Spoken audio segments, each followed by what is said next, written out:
Tonight on Rock Center, the scandal. We have another interview that may change more minds on the Penn State scandal. A young man who spent years inside Jerry Sandusky's inner circle. He has told Natalie Morales his story. Did he zero in on you, or was he equally paying attention to all of the boys at the time? I guess he took a liking to me. Also, Kate Snow has a very personal reason to speak with a group of Penn State professors about the scandal, and she hears a startling admission. Did any of you know Jerry Sandusky? Never knew him personally. Never met him personally. But I was aware that there was this rumor circulating about him. You were? Yes. Also here tonight, Rahm's way. What is the fierce political operative turned Chicago mayor so determined to deny? That won't happen, so don't worry about it. Never going to happen. Not. What part of it is that I'm not getting across? I think that'll come as a surprise to some people. I don't care. Maybe you all got your profiles wrong. You ever thought of that? Also tonight, what is the actual price of happiness? They've actually attached a number to it. And here in our studio this evening, Betty White, a pioneer of television and comedy, still hot and still going after 7 decades in show business. That and more on Rock Center, starting now.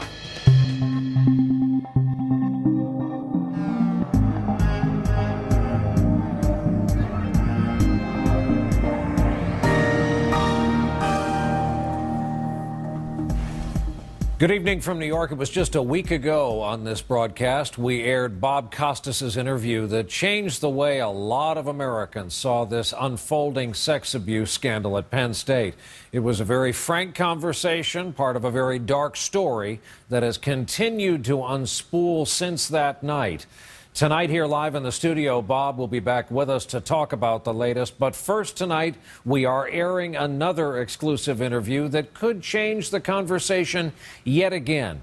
Tonight, NBC's Natalie Morales sits down with a young man named Frankie Probst. He says, beginning when he was 10 years old, he and Jerry Sandusky did everything together, sports, outings, weekend sleepovers, and to this day he has a different view of Sandusky and the scandal than you might expect.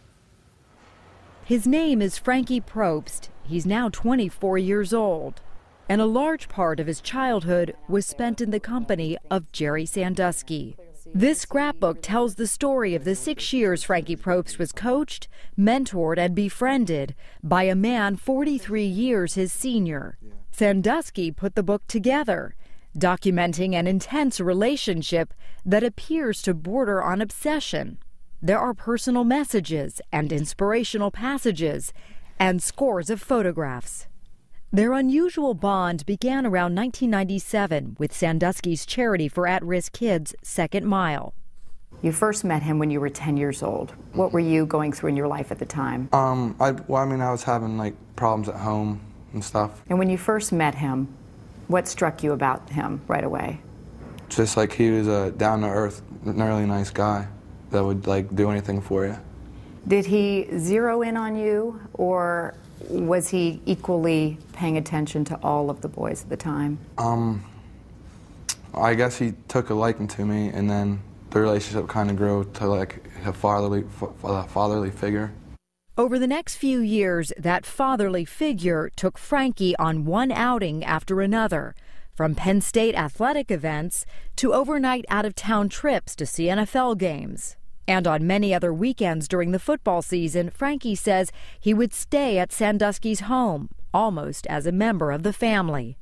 Did he ever try to come into your bedroom at night? Mm-mm. Put you to bed? Nothing? Mm-mm. I mean, he'd come say goodnight and stuff, but he wouldn't, I don't know anything that's going on with other people or whatever. When Frankie entered Central Mountain High School and played football, Sandusky signed up to be a volunteer coach. The high school was 30 miles away from where Sandusky lived. Was he drawn to that high school because of you, do you think? I think it's just because he retired from coaching, he still loved to coach and stuff. So he just wanted to be in it somehow. Did you guys shower together? After workouts, yes, but I'm used to getting a shower after athletic events anyway, or working out, so I looked at it as I'm getting a shower. And then. Did you guys ever wrestle on the ground or get physical in that way? I mean, kind of wrestle around sometimes, but I mean, well, it was just kind of normal, like a father would do. And was there any time that he ever tried to touch you in a way that was inappropriate, touch your genitals? Nothing. Not that I recall. Over time, though, Frankie says he began to feel ill at ease around Sandusky. He did put his hand on your leg when he drove, but... Where on your leg? Like right above the knee. So when he was driving, should have two hands on the steering wheel, and he would put his hand on your leg.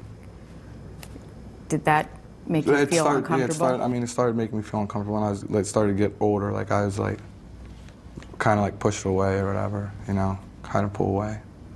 And when you pushed away or pulled away, did he say anything? I can't really recall. You say, not that I recall a lot, and I'm certainly not a psychologist, but have you thought to talk to anyone about? No, because like I wasn't really any emotional damage because of like the relationship really. So it's not like I had something to talk about. Nevertheless, as Frankie grew older, he began avoiding Sandusky. Yet he says Sandusky seemed to pursue him, even asking teachers to pull Frankie out of class. It's just like we kind of grew apart because he was getting clingy, like wanted me to come over and stuff. You said to him, no, I can't see you this weekend. I want to hang out with my friends. What would his reaction be like? Well, he would get like kind of upset. Not mad, but like upset and stuff.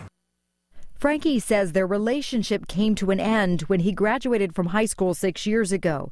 Frankie says he never told his parents or grandmother about his discomfort around Sandusky. Last week, Frankie saw the Bob Costas interview with him. Are you sexually attracted to young boys, to underage boys? Am I sexually attracted to underage boys? And then he said, no. Do you feel like he was ever attracted to you? I don't think so. You know, I'm a mom, and when something happens that is so tragic or hurtful to a child, it's not unusual for them to suppress that memory. Could you be suppressing the memory? Do you think you would remember if something really happened to you? Yeah, I would remember if something happened. You think so? Mm-hmm. 2 years ago, when a grand jury was convened, police contacted Frankie, but he decided not to talk. At the same time, Sandusky contacted Frankie to speak on his behalf, and Frankie also declined. Jerry Sandusky is essentially now being portrayed as a monster. How does that make you feel? I mean, I really have no comment, and like till everything comes out, you can't really say what the guy is until you find out if he's guilty or not. If he did these things to other young boys, is he a monster? I would say, yeah. You're not one of those boys? No. Not in any way? Bob Costas here with us in the studio again tonight. You and I were saying earlier, you watch enough of this stuff, you feel the need to reset your brain to acceptable behavior. What has changed in this story in a big material way, Louis Freeh, former FBI director, is now going to be heading this investigation. He is relentless and he is thorough, every inch a lawman, and this is going to change the world for a lot of people. And I think from the beginning, we all assumed we have not heard the last of it with the grand jury report. There has to be more. And little by little, and perhaps eventually in a torrent, there will be more. Not just accusations, but we'll learn more about what university officials, including Joe Paterno, knew, when they knew it, and what they did or didn't do as against what they should have done. It's impossible to believe that the general outlines of Jerry Sandusky's behavior. Now, the worst of it will certainly be vigorously contested in court, and perhaps they can undermine the credibility of some of the accusers. But the general outline of his behavior, even what he has acknowledged to us, is so troubling that that alone should have been enough for action to be taken.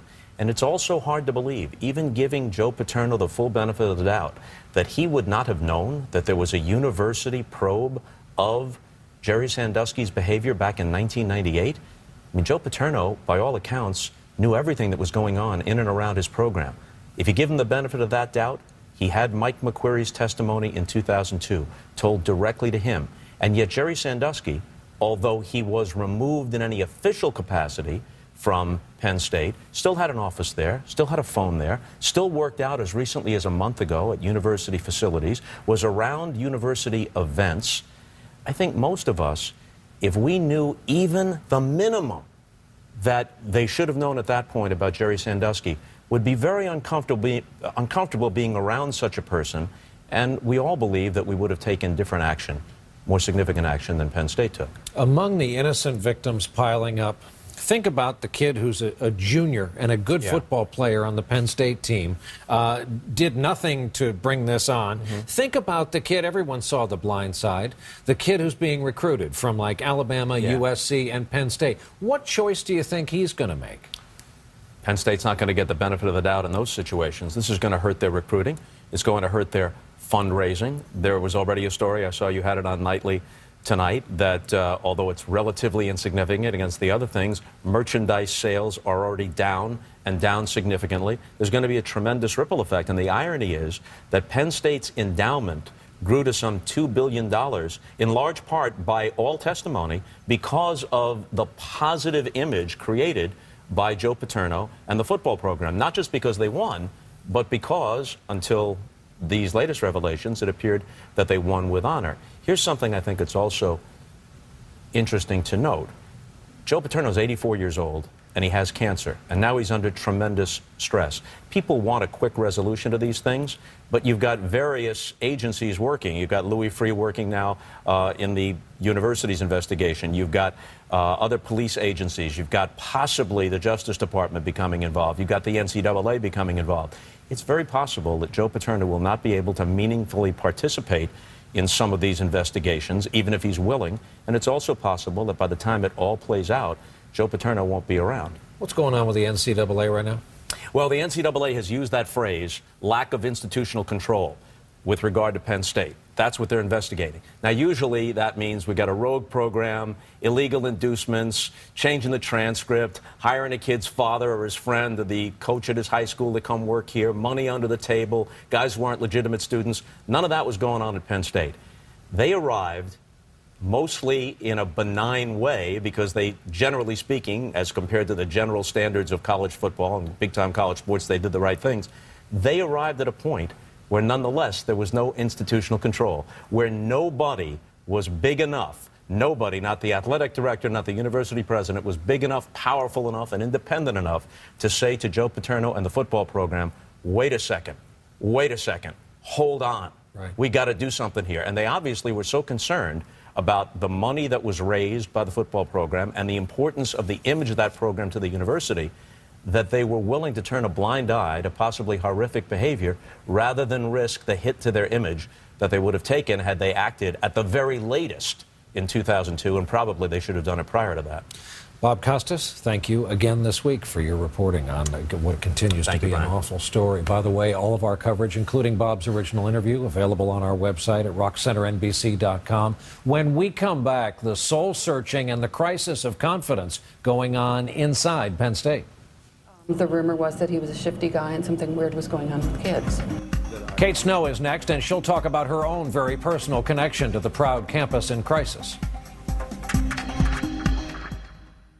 Welcome back, and as we mentioned with Bob Costas, the Board of Trustees at Penn State today named a veteran lawman, former FBI Director Louis Freeh, to head an independent investigation into these abuse charges. His inquiry is going to go back to 1975. That reaches back earlier than the grand jury investigation that ignited all of this in the first place.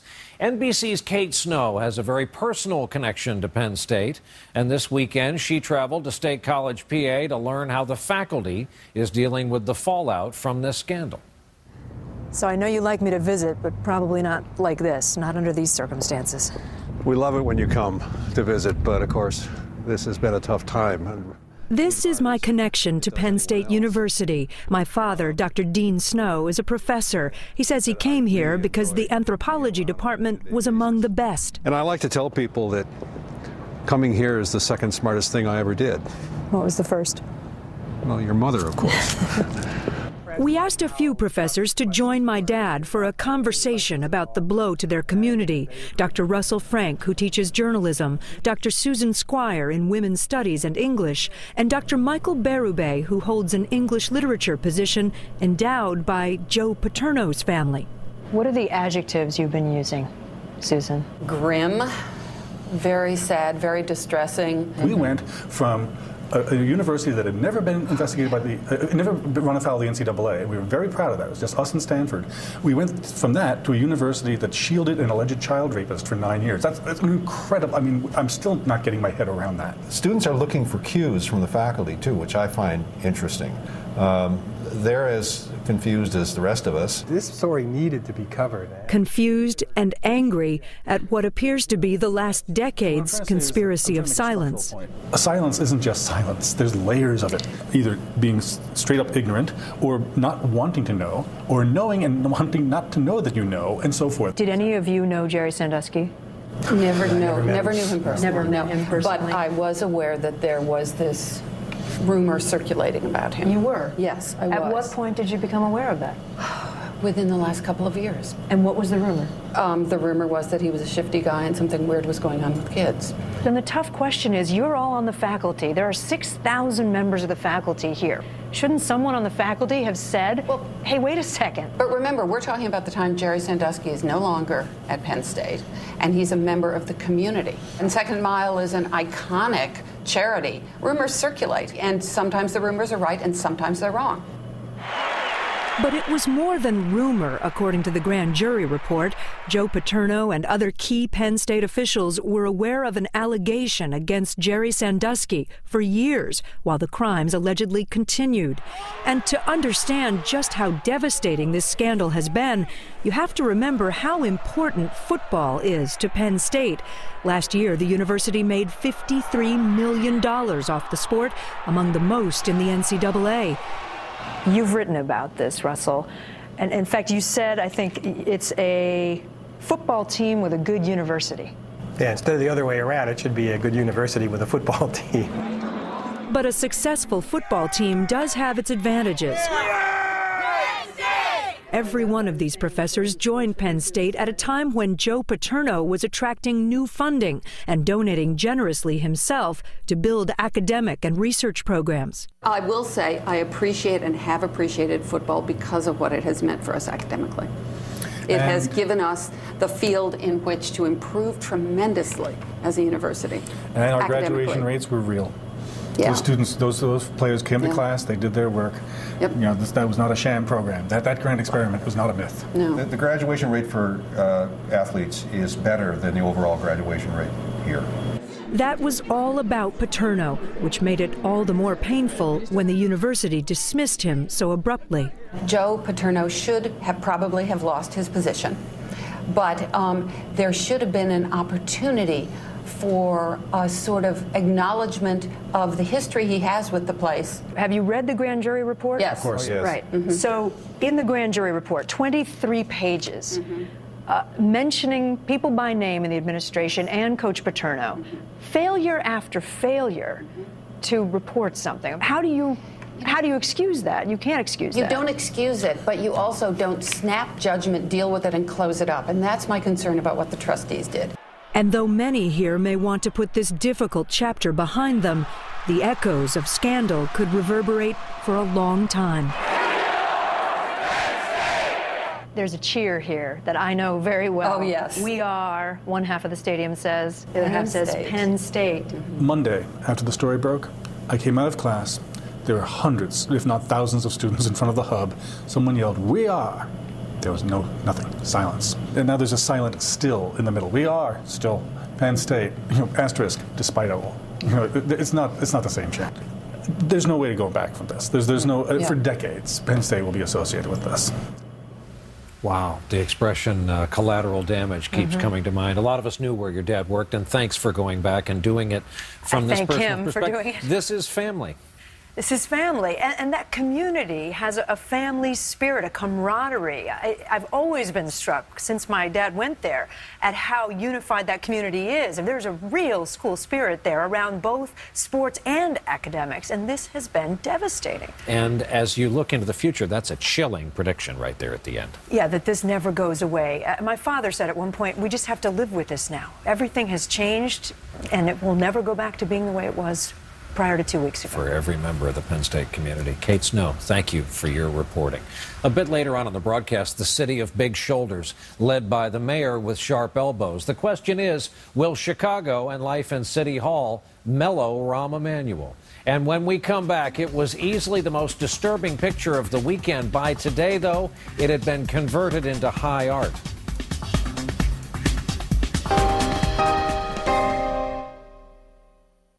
Welcome back to Rock Center. We thought we would take just a moment this Monday night to get caught up on some of the news, the good, the bad, and the ugly, beginning with the latter.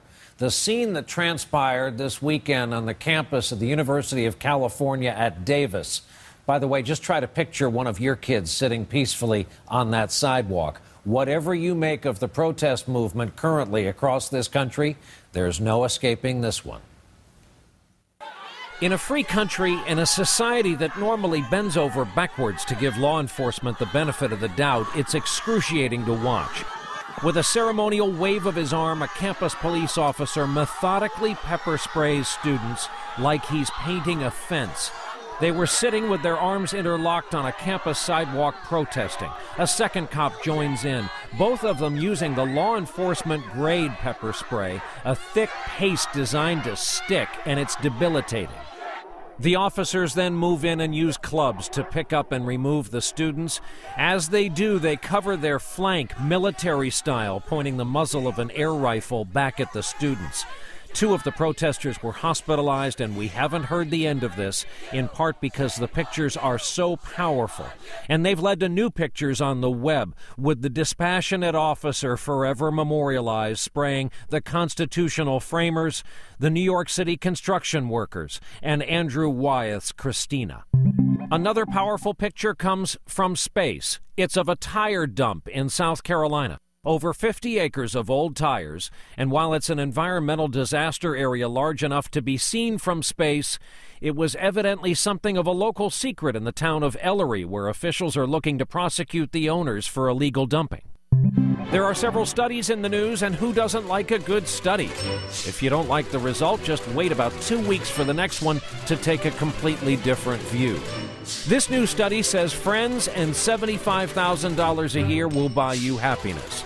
It says folks who make less than that are constantly worried and striving for more. And having more than that doesn't buy you happiness, just problems. But money will buy you really slanky shoes, especially the kind with red on the bottoms. Hello, lover. And that's where another study comes in. Researchers say the height of women's heels tends to go up in a bad economy and down when times are good. That would explain a lot, and let's hope for everybody's sake that flats suddenly become the new hot shoe. Scientists this week showed us what they're calling the lightest thing ever made. It's incredibly delicate mesh made mostly of super thin nickel, and it's so light it won't even crush a dandelion puff. They say it's 100 times lighter than styrofoam, almost as light as having no substance at all. In an unrelated story, reports say NBC is considering reviving The Munsters to bolster its prime-time schedule.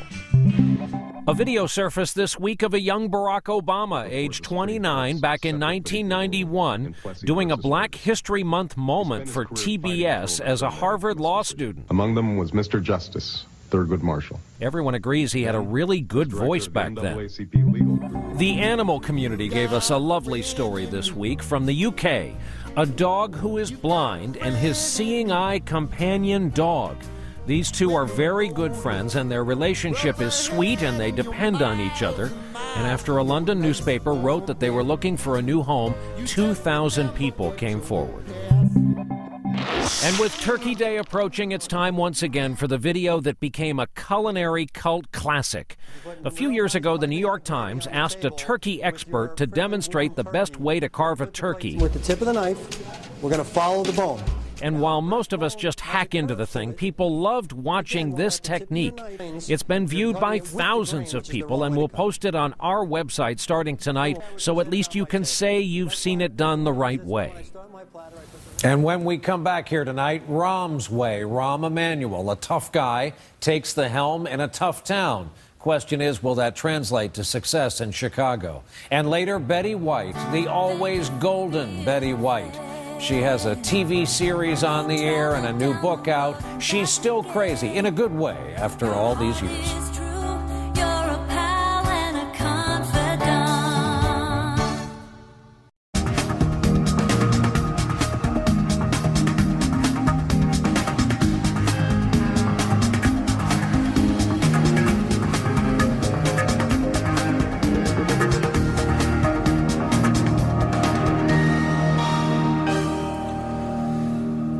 Welcome back to Rock Center. A lot of Americans first got to know the name Rahm Emanuel when he was chief of staff in the White House for President Obama. He's a tough, profane, and highly unusual politician. He's a veteran of the Israeli Defense Forces and a veteran of Congress. He's a family man and a true believer in the Democratic Party cause. Just this weekend in Iowa, he went after the entire GOP field of candidates.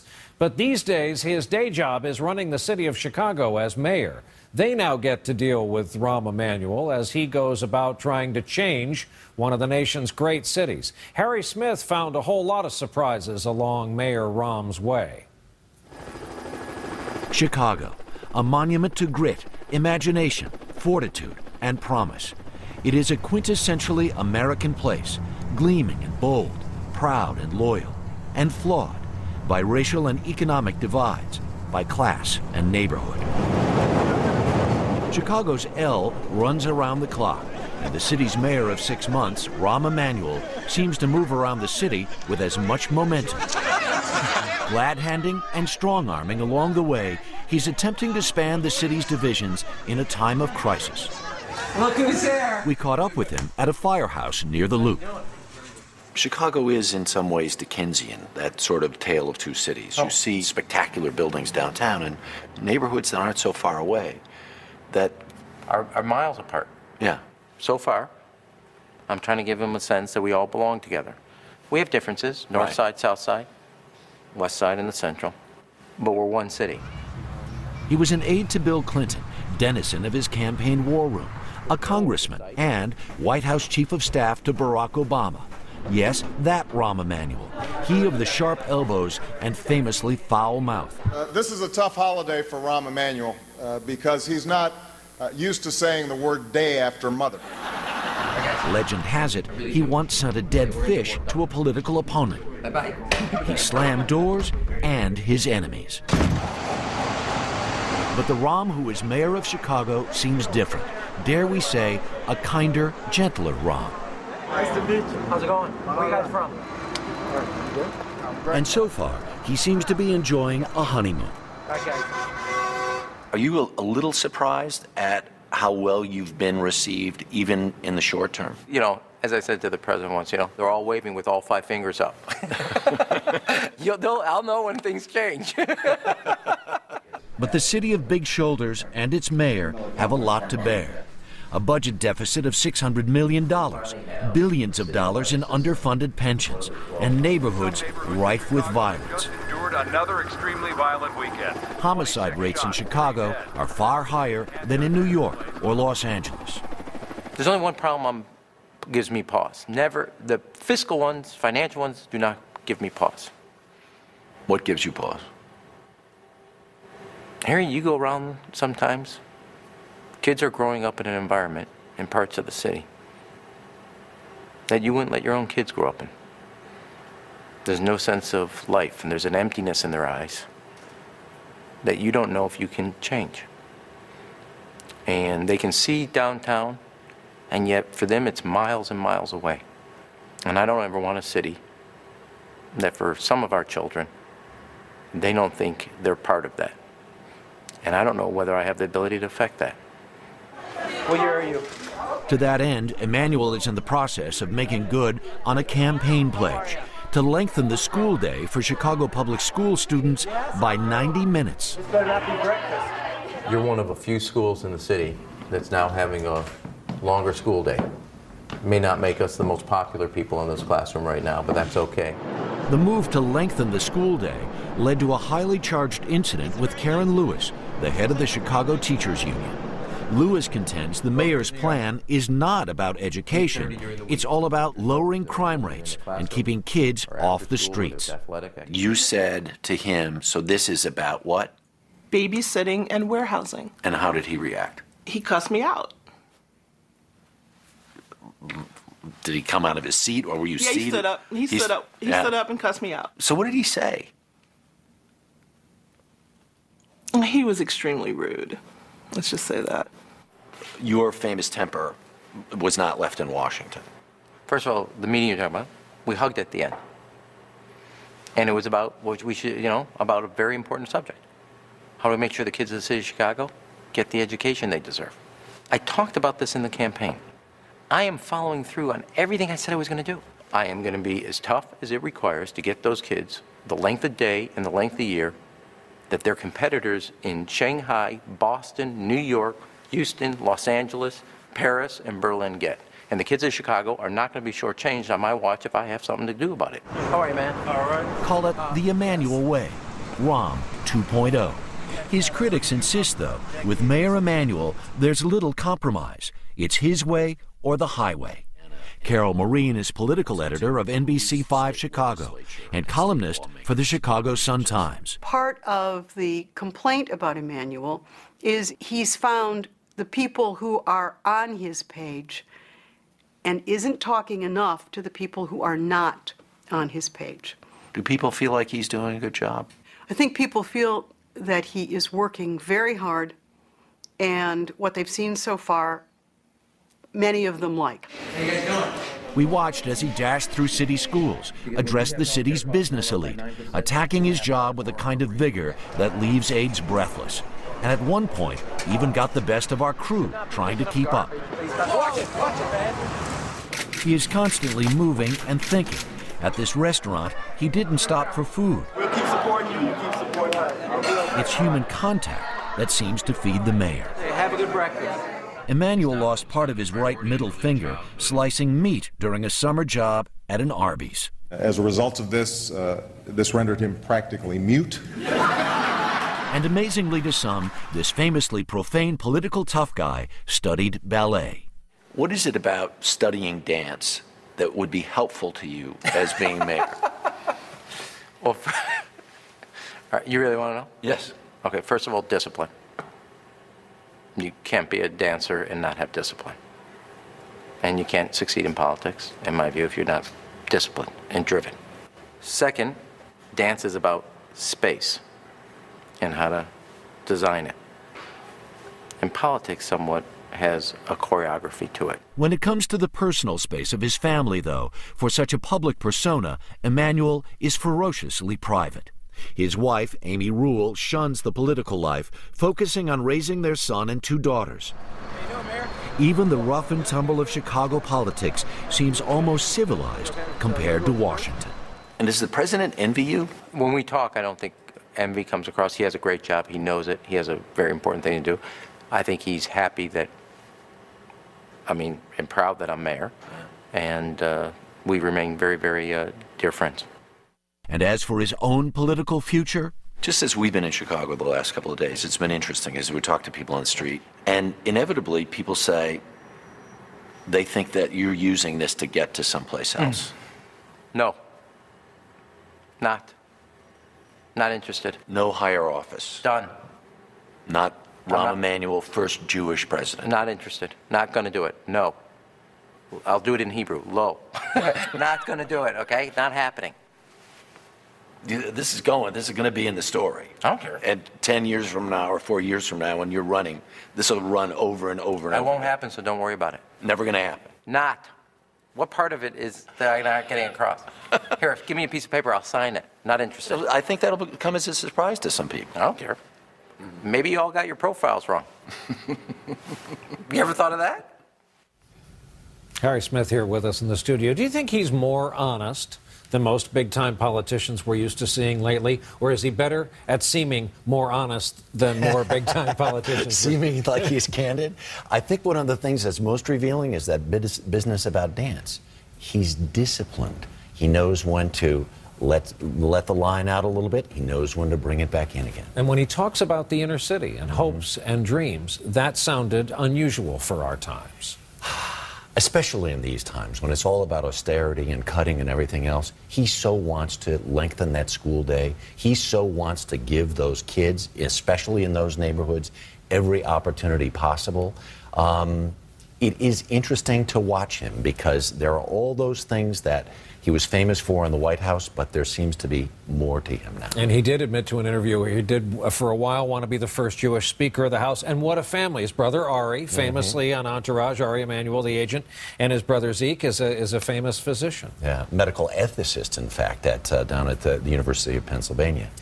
This is a very interesting guy. And I did a lot of interviews today with Chicago stations, and they said, well, do you believe him, whether or not he says he's not going to run for president?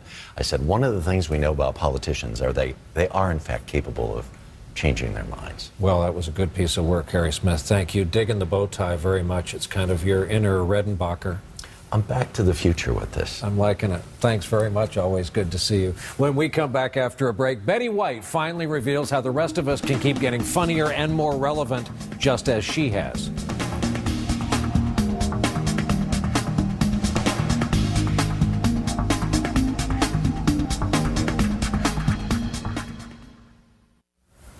Welcome back to Rock Center. In comedy, as you may know, timing is everything.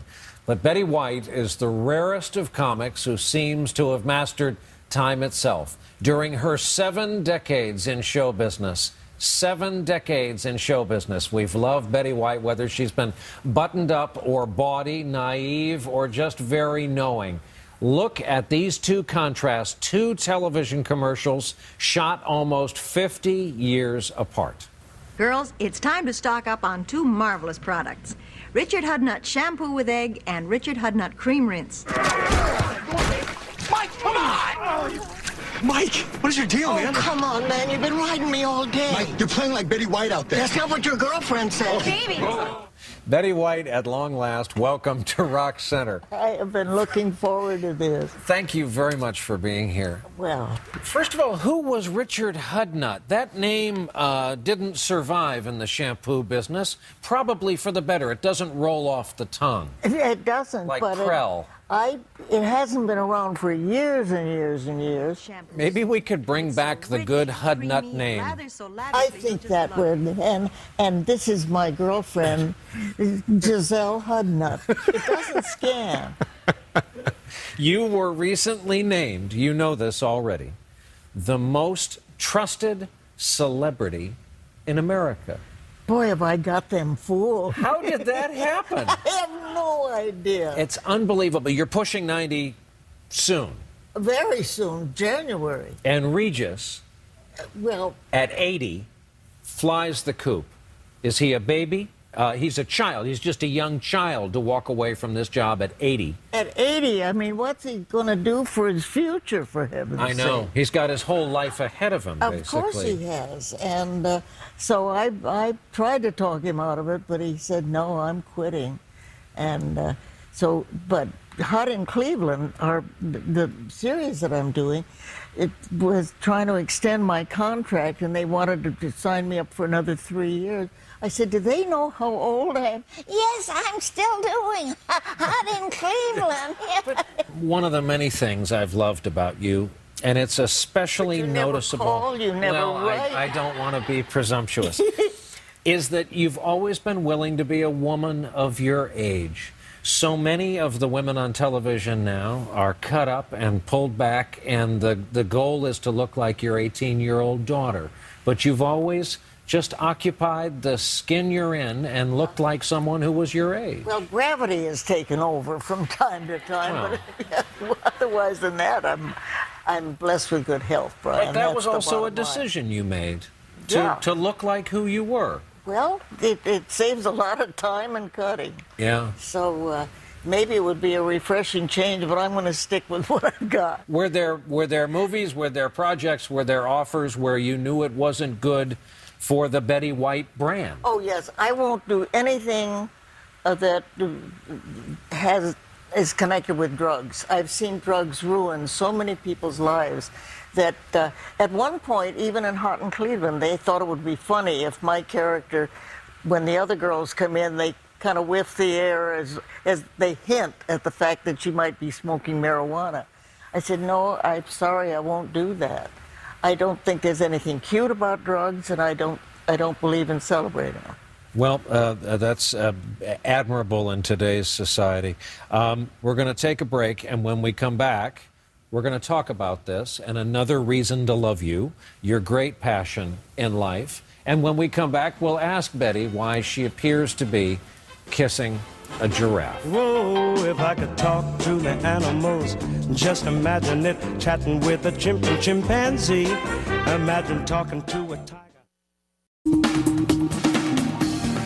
Welcome back to Rock Center on a Monday night and our ongoing conversation with Betty White. If you know anything about Betty White, you know what a big advocate she is for animals. And we mentioned this before the break. Her new book is out today, in fact. It's called Betty and Friends, My Life at the Zoo. And Betty, the pictures of how tactile you are, these animals kissing you. We were talking in the break, if you're a dog person, dogs know that about you. If I see a dog in New York, I get right down on the sidewalk and I deal with them. I greet them, and these animals seem to know that about you. Tell us the story and how this came about. The book, I have worked with the Los Angeles Zoo and zoos all over, but the Los Angeles Zoo primarily for over 50 years. And many people say, oh, I hate zoos. All those animals should be turned free back to their natural habitat. Well, you know what we've done to their natural habitat. They don't have it anymore. But also, people forget the good that zoos do. If it weren't for zoos, we would have so many species that would be extinct today. And, of course, you wouldn't dream of a life without an animal with you. Tell me about Pontiac. Well, Pontiac is my golden retriever.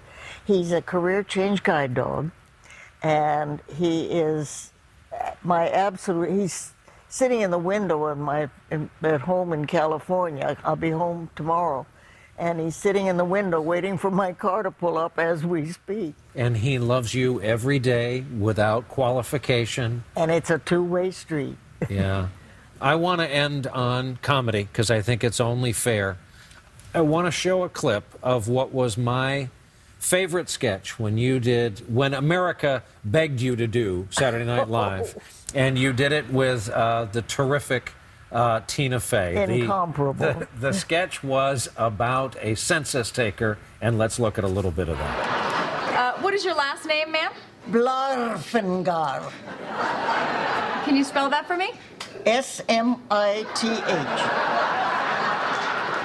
It was absolutely fantastic. Where did that come from? Because you clearly just loved that sketch. Oh, I love it. And working with Tina is such a privilege.